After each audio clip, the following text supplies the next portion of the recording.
नमस्कार, good morning. Times now Bharat देख रहे हैं आप और आपके साथ मैं हूं दीपिका यादव और मैं हूं श्वेता भट्टाचार्य। तो फिट इंडिया के सुपरहिट बुलेटिन की शुरुआत करेंगे और आपको दिखाएंगे देश और दुनिया की कई बड़ी खबरें। और न सिर्फ फिट इंडिया की खबरें दिखाएंगे बल्कि 8 बजे फ्रेश एंड फास्ट। अब 2 घंटे का ये बुलेटिन हम आपको दिखाते हैं जिसमें फिट इंडिया की भी खबरें होती है। फ्रेश एंड फास्ट में तेज रफ्तार में खबरें हमें देश दुनिया की भी आपको दिखाते हैं। लेकिन दीपिका, शुरुआत करने से पहले एक बार क्रिसमस की भी तो मुबारकबाद दे देना। आज क्रिसमस डे है और देखिए दीपिका, बिल्कुल आज क्रिसमस मनाने के मूड में नजर आ रही है। हम हमारे सभी दर्शकों को क्रिसमस डे की बहुत बहुत बहुत। और यहाँ सजावट भी देखिए, हमारे ऑफिस जो प्रीमाइसेस है उससे कितनी खूबसूरती के साथ क्रिसमस डे के लिए सजाया गया है। तो आप लोग, मैं उम्मीद करती हूँ कि अपने अपने घर को भी आप लोगों ने खूब सजाया होगा। और चलिए इसी के साथ शुरुआत करते हैं फिट इंडिया के सुपरहिट बुलेटिन की।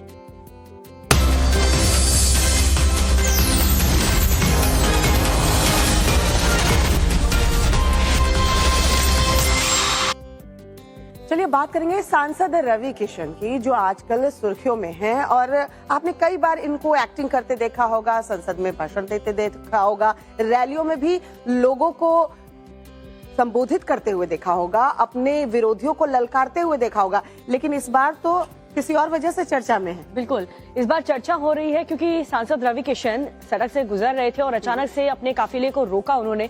उनकी नजर किस चीज पर पड़ी कि वो खुद गाड़ी से नीचे उतर गए। आप भी देखिए इस वीडियो को। सांसद रवि किशन का एक वीडियो सोशल मीडिया पर वायरल हो रहा है, जिसमें वो अपना काफिला रोककर सड़क हादसे के शिकार एक शख्स की मदद करते नजर आ रहे हैं। दरअसल सांसद रवि किशन रविवार को शाहपुर थाना क्षेत्र में रामकथा में शामिल होने के बाद एक कार्यक्रम में शामिल होने के लिए बरगदवा जा रहे थे। बरगदवा के पास उन्हें एक बाइक सवार गंभीर रूप से घायल सड़क पर पड़ा दिखाई दिया। सांसद रवि किशन ने ये देखकर अपना काफिला रुकवाया और तुरंत एम्बुलेंस को बुलाने को कहा। इस दौरान रवि किशन घायल शख्स के चेहरे पर पानी छिड़ककर उसे होश में लाने की कोशिश करते दिखाई दिए। पुलिस भी मौके पर पहुंची और घायल को तुरंत अस्पताल पहुंचाया गया। सांसद रवि किशन ने घायल व्यक्ति के घर फोन कर परिजनों को मामले की जानकारी भी दी। और आज देश भर में क्रिसमस की धूम है। हर किसी ने क्रिसमस ट्री घर पर सजाया है और सांता क्लॉज गिफ्ट्स भी कई लोकेशंस पर तो देते हुए नजर आ रहे हैं छोटे छोटे बच्चों को। बिल्कुल, और लोग जो है पूरी तरह से तैयार हैं किस तरीके से आज भारत ही नहीं पूरी दुनिया में क्रिसमस सेलिब्रेट किया जाएगा। तस्वीरें भी आने लगी हैं, तैयारियों की भी। लोग किस तरीके से खुशियां मना रहे हैं दिखाते हैं आपको।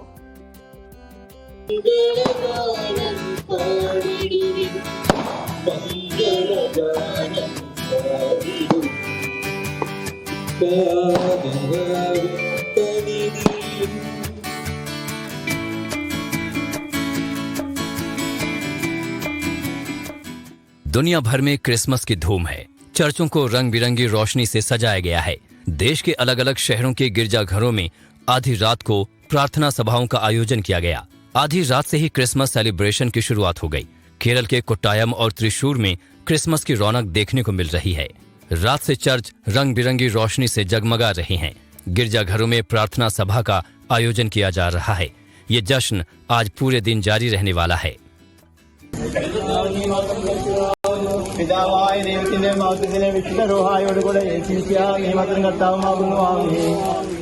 क्रिसमस के मौके पर शिलोंग शहर रोशनी से नहाया हुआ है। रात के वक्त शहर का नजारा देखते ही बन रहा था। जगह जगह सड़कों पर रंग बिरंगी लाइट्स लगाई गई हैं।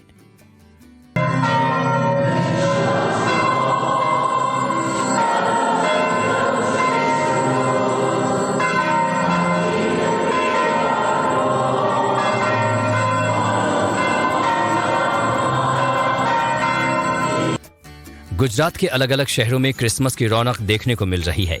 वडोदरा में रेड चर्च को लाइट से सजाया गया है। चर्च के बाहर मेला लगा हुआ है। वडोदरा के बाजार भी क्रिसमस पर रोशनी से नहाए नजर आ रहे हैं। लोग रात के वक्त घूमते फिरते और शॉपिंग करते नजर आए। बाजार गिफ्ट्स और सजावट के सामानों से सजे हुए हैं। वडोदरा के गिरजाघरों में प्रार्थना सभा का आयोजन किया गया, जिसमें बड़ी संख्या में लोगों ने हिस्सा लिया। इस दौरान चर्च की इमारत रोशनी से नहाई नजर आई।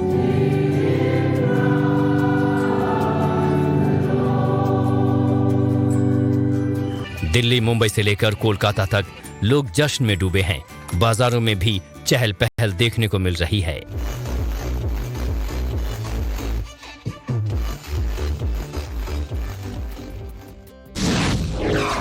लोग क्रिसमस सेलिब्रेट करने के लिए अपने घरों से बाहर निकलते हैं। कई लोग तो क्रिसमस से लेकर न्यू ईयर तक का प्लान बना लेते हैं और यही वजह है कि पर्यटकों की भारी भीड़ जो है पहाड़ों का रुख कर चुकी है। लेकिन जाम में लोग यहाँ वहाँ फंसे हुए भी नजर आ रहे हैं। आज जो तस्वीरें सामने आ रही हैं शिमला से लेकर नैनीताल तक या फिर मनाली, जो भी लोग प्लानिंग करके घर से बाहर निकल रहे हैं ना, वो सारी प्लानिंग धरी की धरी रह जा रही है क्योंकि लंबे जाम में लोगों को फंसे रहना पड़ रहा है। देखिए इस पर एक रिपोर्ट।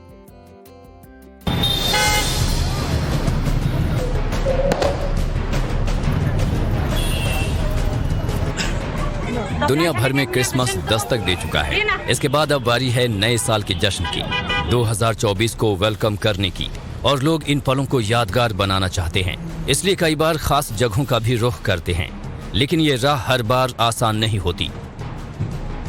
वहीं ये टूरिस्ट प्लेस अगर राजधानी दिल्ली से ज्यादा दूर ना हो तो फिर रास्ते पर जाम तो लग ही जाता है। ऐसा ही कुछ हाल अभी दिल्ली से हिमाचल प्रदेश के बीच का है। यहाँ रास्ते में कई किलोमीटर तक जाम लग गया है। ये नजारा कालका शिमला नेशनल हाईवे 5 का है। शिमला से वाकना घाट के बीच पूरा हाईवे गाड़ियों से भरा पड़ा है। जहाँ तक आपकी नजर जाएगी वहाँ तक आपको बस गाड़ियाँ ही गाड़ियाँ नजर आएंगी। सड़क के दोनों तरफ गाड़ियों की लंबी कतार लग गई है। जहाँ जाम से थोड़ी राहत है वहाँ गाड़ियाँ बमुश्किल रेंग रही हैं। हिमाचल में सैलानियों का सैलाब उमड़ रहा है। उनके भारी तादाद में आने की वजह से जाम की स्थिति पैदा हो गई है। दिल्ली शिमला और दिल्ली मनाली हाईवे पर जगह जगह ऐसे ही हालात हैं, जिसकी वजह से टूरिस्ट को भारी दिक्कतें हो रही हैं। कई घंटे वो रास्ते में ही फंसे रहे। उनको खाने पीने की समस्या का भी सामना करना पड़ा। क्रिसमस और न्यू ईयर सेलिब्रेशन के लिए भारी तादाद में सैलानी जो हिमाचल का रुख कर रहे हैं, और आप देख सकते हैं जिस तरह सैलानी जो है शिमला का रुख कर रहे हैं तो लगातार यहाँ पे ट्रैफिक जाम लग रहा है। कई किलोमीटर का ट्रैफिक जाम यहाँ पे लग चुका है और आप देख सकते हैं किस तरह जो है गाड़ियां यहाँ पे स्टक हो गई हैं। वहीं मसूरी में भी हालात ऐसे ही बने हुए हैं। 90% होटल बुक हैं। इससे आप अंदाजा लगा सकते हैं कि पर्यटकों की कितनी बड़ी तादाद पहाड़ों का रुख कर रही है। होटल कारोबारियों के चेहरे खिले हुए हैं। पुलिस प्रशासन से हम हर मीटिंग में ये कहते हैं कि व्यवस्थाएं बनाएं। सारा मैनेजमेंट का खेल है और अगर मैनेजमेंट अच्छा होगा तो टूरिस्टों को परेशानी नहीं होगी, नहीं तो हर वर्ष की तरह यहाँ से लोग परेशान हो ही जाएंगे। क्रिसमस पे जो हर साल हम तैयारियां करते हैं उसी में इस बार हमने भी उसी तरीके की तैयारियां की है। जिन लोगों की नैनीताल शहर में होटल की बुकिंग है और ऐसे होटल जिनमें पार्किंग है उनकी गाड़ियां हम अलावा करा रहे हैं। बाकी ऐसी होटल जहाँ पे पार्किंग अवेलेबल नहीं है उनको हम शटल सर्विसेज से भेज रहे हैं। इसके साथ ही हमने जो कालाडूंगी रोड है और हमारा काठगोदाम रोड है और भवाली की तरफ है, तीनों तरफ हमने डाइवर्जन कर रखा है। दोनों रूसी और मस्जिद तिराए पर हम गाड़ियाँ चेक कर रहे हैं और जैसे नैनीताल शहर में स्पेस बनता जा रहा है उसके हिसाब से हम 10-12 गाड़ियाँ लोड करके छोड़ते जा रहे हैं। अभी तक जो ट्रैफिक है वो नॉर्मल है और सारी पुलिस तैनात है। हम लोग जो है हर तरीके से व्यवस्थाओं को मैनेज कर रहे हैं। जगह जगह भयंकर जाम लगा हुआ है। हालांकि पर्यटकों के पहाड़ों में पहुंचने का सिलसिला तब भी जारी है। शहर में बेहतर कार पार्किंग व्यवस्था और पुलिस के पास यातायात प्लान न होने के चलते पर्यटकों और टैक्सी ड्राइवर्स को दिक्कतों का सामना करना पड़ रहा है। और दीपिका, प्रधानमंत्री नरेंद्र मोदी जब भी बच्चों से मिलते हैं ना तो अलग ही अंदाज में नजर आते हैं। बच्चे भी काफी खुश होते हैं। रविवार के दिन प्रधानमंत्री नरेंद्र मोदी जम्मू कश्मीर में बच्चों से मुलाकात की। बच्चे काफी खुश थे। बच्चों को यकीन ही नहीं हो रहा था कि पीएम उनके बीच में मौजूद है और इस तरीके से बातचीत हो रही है। बच्चे काफी खुश थे, लेकिन ये मुलाकात हुई क्यों? आखिर स्टूडेंट्स और प्रधानमंत्री के बीच बातचीत क्या हुई, वो सब आपको बताते हैं इस रिपोर्ट के जरिए।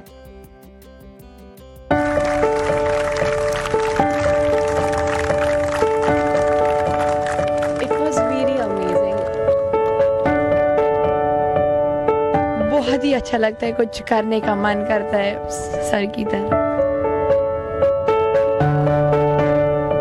सारे जहां से अच्छा हिंदुस्तान हमारा, हम बुलबुले हैं इसकी ये गुलसितां हमारा। प्रधानमंत्री नरेंद्र मोदी ने अपने आवास पर जम्मू कश्मीर के छात्रों के एक प्रतिनिधि मंडल के साथ मुलाकात और बातचीत की। इस मौके पर जम्मू कश्मीर के सभी जिलों से आए लगभग 250 छात्रों ने पीएम मोदी के साथ अपना अनुभव साझा किया। मुझे यकीन ही नहीं हो रहा था कि वो हमारे सामने, और उनकी बात मुझे अच्छी लगी कि उन्होंने बोला मैं हर काम में मुझे थकान महसूस नहीं होती। वो मुझे बहुत अच्छा लगा। पीएम मोदी से मिलकर कश्मीरी छात्र बेहद खुश और उत्साहित नजर आए। इससे पहले जो हमारी गवर्नमेंट थी उसमें हमने इतनी चेंजेस नहीं देखी है जितनी है मोदी जी की गवर्नमेंट थी। बहुत मैजिकल था, लग रहा था सच में रियल में ही सामने है या फिर ये सब कुछ ड्रीम है, ऐसा ही फील हो रहा था। ये बहुत ज़्यादा फ्रेंडली थे, लग ही नहीं रहे थे कि प्राइम मिनिस्टर है, बहुत फ्रेंडली थे। मुझे यकीन नहीं हो रहा था कि मैं आज प्राइम मिनिस्टर मोदी जी देखे हुए हैं। बता दें कि ये छात्र भारत सरकार के वतन को जानो यूथ एक्सचेंज प्रोग्राम 2023 के तहत जयपुर, अजमेर और नई दिल्ली का दौरा कर रहे हैं। एक भारत श्रेष्ठ भारत की भावना के तहत इस यात्रा का उद्देश्य जम्मू कश्मीर के युवाओं को देश की सांस्कृतिक और सामाजिक विविधता के बारे में बताना है। हमारे जम्मू कश्मीर में अक्सर स्कूल बंद हुआ करते थे, लेकिन आजकल ये गवर्नमेंट की वजह से स्कूल भी खुले हैं, हाल क्लासेस चलती हैं। डेवलपमेंट की बात करें कि मेरी अपनी डिस्ट्रिक्ट में वर्ल्ड हाईएस्ट ब्रिज जो है रेलवे का बना है। 12 दिन तक चलने वाले वतन को जानो कार्यक्रम का उद्देश्य जम्मू कश्मीर के विद्यार्थियों को देश के अन्य हिस्सों से परिचित करवाना है। मैं जब प्रधानमंत्री जी से मिली तो उनको देख के मुझे कुछ करने की इच्छा जागृत हुई। मेरा मन करता है कि मैं कुछ बड़े होकर बनूं। कश्मीर जिस तरह से डेवलप हो रहा है, मैं उस तरह से अपने वतन के लिए फख्र हो रहा हूँ। मुझे यकीन ही नहीं आ रहा कि मैं पहली बार ज़िंदगी में पहली बार अपना सपना वैसे वहाँ बहुत अच्छा लगा कि मेरा ड्रीम पूरा हुआ, मोदी जी से मिल पाई। भारत माता की जय।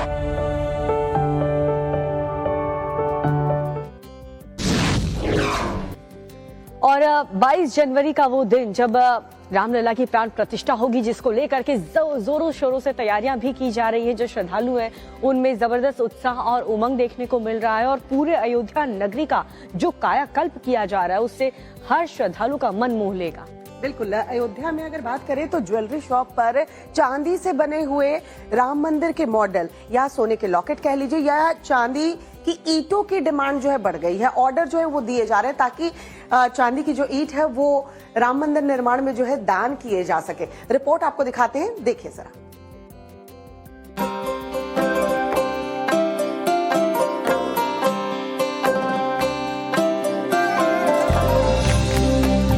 बाईस जनवरी को प्रभु रामलला की प्राण प्रतिष्ठा है।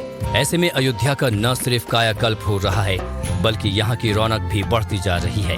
अयोध्या के सर्राफा व्यापारियों की दुकानें भी ग्राहकों से गुलजार होने लगी हैं। यहाँ भी राम मंदिर की छाया दिख रही है। ज्वेलरी शॉप से चांदी का राम मंदिर मॉडल और प्रभु राम ग्राहकों को भा रहे हैं। इतना ही नहीं, श्री राम के नाम का सोने का लॉकेट भी लोग खरीद रहे हैं। ये श्री राम का लॉकेट इसलिए हमने लिया है कि देखिए, एक तो सबसे बड़ी अच्छी बात ये है कि 22 जनवरी को हमारे यहाँ राम मंदिर का उद्घाटन होने जा रहा है और राम मंदिर के साथ साथ भगवान राम सबके दिल में बसते हैं, उसी तरह हमारे दिल में भी बसते हैं और हमारी चाहत यही है कि हम अपने राम जी को अपनी रोम रोम में बसा के रखें। कई ग्राहक तो ऐसे भी आ रहे हैं जो राम मंदिर में चांदी की ईंटें दान करना चाह रहे हैं। वो ज्वेलरी शॉप में चांदी की ईंटें बनवाने का भी ऑर्डर दे रहे हैं। ये ईंटें तो मोस्टली जेवर बनाने के काम आती है, लेकिन इस समय प्रभु श्री राम मंदिर में लोग दान स्वरूप इसको अपने मंदिर निर्माण में दे रहे हैं और ये दान स्वरूप उसमें लग रही है। देखिए, चांदी की ईंटों का निर्माण हम लोग कस्टमर के ऑर्डर पे कराते हैं। प्राण प्रतिष्ठा को लेकर राम की नगर अयोध्या में हर तरफ उत्सव का उमंग है। हर कोई 22 जनवरी को प्राण प्रतिष्ठा का साक्षी बनना चाह रहा है। वहीं बहुत सारे ऐसे हैं जो इस तरह से चांदी की ईंटों की दान देने की तैयारी में हैं। रामलला की प्राण प्रतिष्ठा 22 जनवरी को होनी है, लेकिन लोगों में उत्साह अभी से देखने को मिल रहा है। जगतगुरु रामभद्राचार्य ने कहा है कि जब श्री राम गर्भगृह में विराजेंगे वो पल जो है हर भारतवासी के लिए बहुत गर्व का पल होगा। और सिर्फ इतना ही नहीं, जब उनसे पूछा गया कि काशी के बाद अब मथुरा की भी बात हो रही है जहां पर ASI सर्वे कराया जाए, तो उस पर इन्होंने कहा कि काम अल्फाबेटिक तौर पर दरअसल वो लोग काम कर रहे हैं। अब ये काम का मतलब है क्या, क्यों ऐसा उन्होंने कहा, जगत गुरु रामभद्राचार्य जी से हमारी सहयोगी शिवानी मिश्रा ने बातचीत की है, वो आपको सुनाते हैं। भारत के इतिहास में एक और ऐतिहासिक जो जगह है वो राम भूमि है, जन्मभूमि है राम जी की, और इसी के लिए अब अयोध्या में जो प्राण प्रतिष्ठा हो रही है वो एक भव्य कार्यक्रम नहीं होगा बल्कि एक नए इतिहास की रचना करेगा। इस पर बातचीत करने के लिए जगत गुरु रामभद्राचार्य जी जुटे हुए हैं टाइम्स ऑफ भारत पर। प्रणाम स्वामी जी, कितना आनंद है प्राण प्रतिष्ठा के लिए, कितनी भव्यता के साथ ये होगा कार्यक्रम? पहले मैं यह स्पष्ट कर दूं कि प्राण प्रतिष्ठा नहीं हो रही है जी। प्राण प्रतिष्ठा तो राम जी की हो चुकी है, बिल्कुल। केवल उस गर्भगृह का पूजन हो रहा है जहां राम जी विराजेंगे। तो बहुत मंगलमय हमारा क्षण होगा। उस क्षण के लिए देवता भी तरस रहे हैं और आपको जानकर अच्छा लगेगा, उस समय वही मुहूर्त आ रहा है जो त्रेता में भगवान राम के प्राकट्य के समय अयोध्या में आया था। इस चीज को भी कैसे देखते हैं स्वामी जी की लगातार अयोध्या मंदिर के लिए सैकड़ों वर्षों की एक जंग, एक लड़ाई लोगों ने लड़ी है? मैंने स्वयं लड़ी है, बिल्कुल स्वयं लड़ी है लड़ाई। जेल गए, पुलिस के डंडे खाए, नजर बंद हुए, मुकदमे में गवाही देने भी गए, हमसे अधिक कौन जानेगा। सही बात है। और देखिए उसका असर भी है कि अयोध्या मंदिर एक तरफ तैयार हो रहा है, वहीं दूसरी तरफ ज्ञानवापी का ASI सर्वे लगातार हुआ बड़े पैमाने पर। अब मथुरा में भी ASI सर्वे की बात हो रही है। हम लोग अल्फाबेटली काम कर रहे हैं, अ का म। मथुरा का क्या निष्कर्ष निकलेगा? अ का म, अ माने अयोध्या, का माने काशी, म माने मथुरा। बिल्कुल। और इसी के साथ फिलहाल हमें रुकना होगा एक बहुत छोटे से ब्रेक के लिए, लेकिन उससे पहले एक नजर हेडलाइंस पर।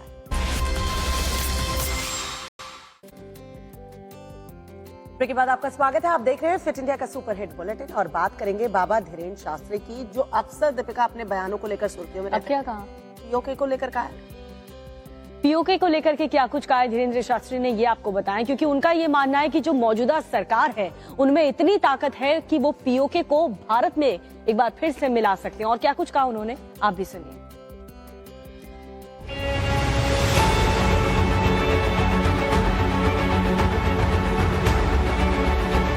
बागेश्वर धाम के महंत पंडित धीरेन्द्र कृष्ण शास्त्री अपने बयानों को लेकर अक्सर सुर्खियों में रहते हैं। अब पीओके को लेकर उनका एक बयान सुर्खियों में बना हुआ है। धीरेन्द्र शास्त्री ने कहा है कि पीएम मोदी में इतनी हिम्मत है कि हम पीओके को वापस ले लेंगे। हमने भी पीओके को वापस लाने के लिए वोट डाला है। अपने बाप की चीज नहीं मांगेंगे तो बात दूसरों की मांगेंगे।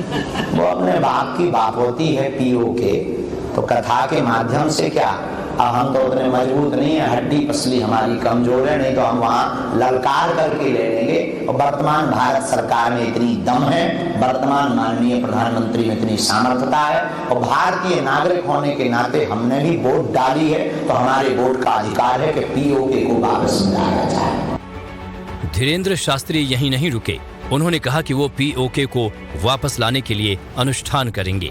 धीरेन्द्र शास्त्री ने कहा कि हम बालाजी से प्रार्थना करेंगे और सरकार अपना कर्तव्य करेगी तो पीओके का मिशन सक्सेसफुल हो जाएगा। हम हनुमान जी से जुड़े, उनसे हम प्रार्थना करेंगे, हमारे लिए वही सर्वस्व है और आप लोगों को बता सकते हैं। तो जितनी हमारी स्वयं की सामर्थ्यता है, अनुष्ठान तक हम चूंकि आचार्य परंपरा की और सनातन परंपरा को मानने, वैदिक परंपरा को मानने वाले हैं, तो हम प्रभु इच्छा पर बहुत भरोसा करते और कर्तव्य पर भरोसा करते।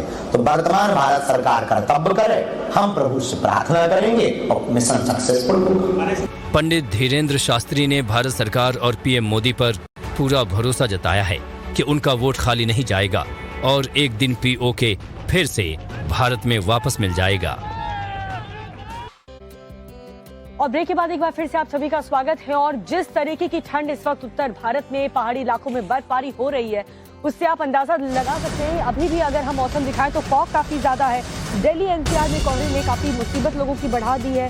दिल्ली एयरपोर्ट पर जो विजिबिलिटी है वो काफी जीरो हो चुकी है और यही वजह है कि फ्लाइट काफी ज्यादा डिले हो रही है। जो यात्री हैं उन्हें भी काफी मुश्किलों का सामना करना पड़ रहा है।